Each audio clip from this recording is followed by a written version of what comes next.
Yang ada masalah itu adalah Bastoni. Kemarin dibilang Bastoni kemungkinan bisa tampil, tapi ternyata dia flu-nya masih belum sembuh. Jadi kemungkinan besar Di Marco yang start.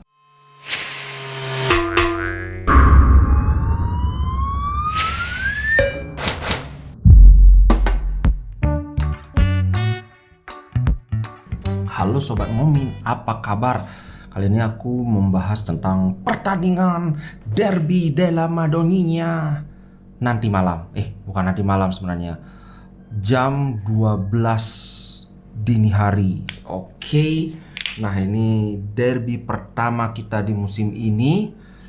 Sekaligus derby yang paling antara derby Milan dengan derby d'Italia atau Inter lawan Juventus. Kayaknya derby Milan itu lebih lebih mengacak-acak perasaan gitu lah, karena memang beberapa tahun belakangan ini kan kita ketatnya itu bersaing dengan Milan, bukan dengan Juventus kan. Jadi ini duel paling bergengsi di musim ini, duel pertama. Nah, Inter sebenarnya ini kan kemarin sudah sempat aku bahas waktu live, tapi kan nggak banyak yang nonton live juga kan. Jadi aku akan bikin yang lebih terarah lah. Kita bahas dari segi formasi ya. Kalau Inter pasti kita tetap dengan 3-5-2. Untuk AC Milan, mereka akan mulai dengan 4-2-3-1. Ini prediksi, sekali lagi ini prediksi ya. Aku ngambilnya dari bola.net untuk prediksi permainan AC Milan, karena aku nggak terlalu mengikuti AC Milan, terus terang aja. 4-2-3-1 itu kiper tentunya Maignan, kemudian Calabria di kanan, kemudian duet Kalulu Tomori di tengah. Ini duet pemain muda yang oke punya. Di kiri, ada musuh bebuyutan kita, Theo Hernandez. Ini salah satu back kiri terbaik Serie A. Mungkin saat ini harus diakui kayaknya Theo Hernandez deh back terbaik Serie A, back kiri ya, sorry. Kalau dulu ada Perisic, menurutku Perisic yang terbaik. Walaupun dia wingback, tapi ya sama lah wingback dengan back kiri, dengan fullback kan. Kalau sekarang Perisic pergi, iya menurutku Theo Hernandez yang terbaik di sektor itu. Kemudian di depannya ada Tonali dengan Benacer, kemudian Mesias, De Ketelaar, Leao, Giroud. Di tempat lain aku lihat ada yang memprediksi bahwa Brahim Diaz yang akan start, tapi kalau prediksiku De Ketelaar, karena De Ketelaar ini so far kelihatan lebih bagus dari Brahim Diaz. Dia punya movement yang sangat oke, speed yang oke, secara bertahan juga dia lebih lebih terlibat dibandingkan Brahim Diaz. Kalau Brahim Diaz ini dari musim lalu aku lihat angin-anginan banget. Kalau mereka memainkan Brahim Diaz ya aku senang-senang aja sih, cuma agak ketar-ketir aja pada saat Milan nyerang, karena Brahim Diaz ini bagus di fase menyerang gitu. Kalau Inter kita main 3-5-2, kelihatannya kipernya Handanovic, karena nggak mungkin sih kayaknya Inzaghi berani mengambil resiko debut Onana pada saat pertandingan sepenting ini. Itu agak mustahil gitu menurutku. Tapi walaupun demikian tetap ada kemungkinan siapa tahu Handanovic cedera atau gimana. Kemudian di depannya tidak ada masalah Skriniar dan De Vrij. Yang ada masalah itu adalah Bastoni. Kemarin dibilang Bastoni kemungkinan bisa tampil, tapi ternyata dia flu-nya masih belum sembuh. Jadi kemungkinan besar Di Marco yang start. Di Marco yang start. Kemudian pertanyaan berikutnya, siapa dong yang di wingback kiri? Nah, pilihannya ada Gosens, ada Darmian. Aku pribadi sih inginnya Gosens yang main, tapi kalau melihat penampilan Gosens terakhir, kayaknya Darmian deh. Bagaimanapun juga tidak ada yang taken for granted. Just because he's Gosens bukan berarti dia mendapat jaminan di tempat utama. No, harus tunjukkan dulu permainannya kayak gimana baru bisa. Jadi kemungkinan besar menurutku Darmian. Di tengah ya tentu saja dong Habibi, Hakan, Brozo, Barella.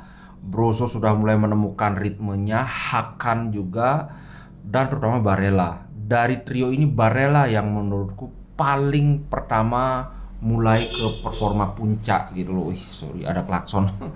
Hakan dengan sudah mulai oke, Brozo juga oke, so no problem. Kemarin kan dia Brozovic itu sebenarnya ada masalah sedikit di ototnya, tapi ternyata itu sudah oke, tidak ada masalah. Di kanan ini, di kanan Dumfries, pasti Dumfries, tidak ada. Dumfries bermain sangat bagus.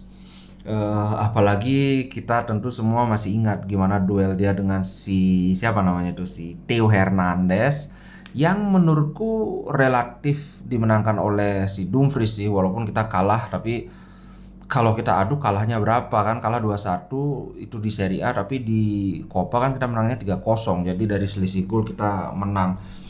Kalau kita lihat ini juga rekor pertemuan head to head 5 pertemuan terakhir itu kita menang 3-0 di Copa, kemudian 0-0 Copa juga, kemudian kalah 1-2 di Serie A itu yang kita sudah sempat duluan 1-0, tapi kemudian Inzaghi blunder pergantian pemainnya kalau kawan-kawan ingat itu, kemudian 1-1, kemudian 0-3 lagi itu di pertandingan musim sebelumnya waktu Lukaku masih main. Jadi 5 pertemuan terakhir kita masih pegang unggul. Head to head seluruh pertandingan di Serie A juga kita unggul. Kita bertemu Milan itu 176 kali, mereka menang 53 kali, tapi Inter Milan menang 67 kali. So dari segi histori kita lebih baik. Cuma yang perlu dikhawatirkan adalah di Serie A sejauh ini kita belum mendapat ujian berarti. Sekalinya kita dapat ujian berarti lawan Lazio kita keok, kita kalah, dan itu kalahnya sangat meyakinkan. Sedangkan Milan mereka walaupun 2 kali seri, tapi itu seri melawan tim yang relatif kuat, Sassuolo dan si Atalanta. Kalau kawan-kawan lihat posisi klasemen itu sekarang, aku kira Roma yang ada di puncak, tapi ternyata itu di puncak itu adalah, tebak siapa? Atalanta, Pak. 10 poin sama dengan Roma, tapi mereka mencetak lebih banyak gol. Dia cetak 7 gol, sedangkan Roma cuma 6 gol. Selisih gol sama-sama 5. Jadi jangan remehkan Milan karena mereka dulu seri lawan Atalanta. Atalanta ini tim kuat.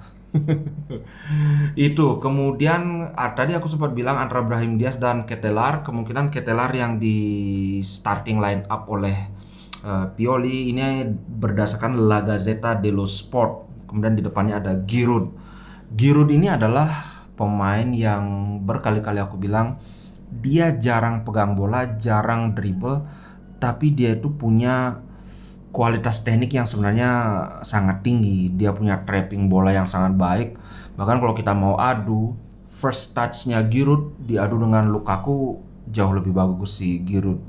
Lukaku itu memble, Pak. Dan kita tampil tanpa Lukaku. Di depan kita Lautaro sudah pasti main. Nah, pasangannya Lautaro nih siapa? Antara Korea atau Zeko. Kalau aku sih kayaknya sama dengan kawan-kawan yang lain, lebih memilih si Korea. Cuma terakhir aku baca Korea masih ada masalah di flexor. Flexor itu otot yang menggerakkan persendian, menggerakkan ini di antara 2 tulang itu loh. Di situ masih ada masalah sedikit. Jadi kemungkinan sih Zeko yang start. Lautaro dan Zeko, dan menurutku enggak masalah. Zeko walaupun belum cetak gol, dia bermain bagus. Itu menurutku. Semoga sih ada keajaiban ya, si Toto Korea yang starter. Tapi walaupun Zeko yang main, tidak ada masalah. Siapa kira-kira bintang permainan Inter? Menurutku antara Barella atau Lautaro Martinez. Di antara 2 ini aku pilih Lautaro Martinez sih. Lautaro Martinez lagi on form banget. 4 pertandingan dia mencetak 1 assist, 3 gol. Ini start terbaik dia di seluruh musim. Dia kan sudah berapa ya? 3 musim apa 4 musim ya bermain di Inter, aku lupa. Pokoknya ini rekor terbaik dia so far. Jadi aku sih kayaknya Lautaro. Kemudian di pihak Milan, siapa pemain yang kira-kira paling bersinar? Kayaknya De Ketelaar. Leao kemarin pas dia seri lawan Sassuolo, Leao relatif nggak terlalu bagus mainnya.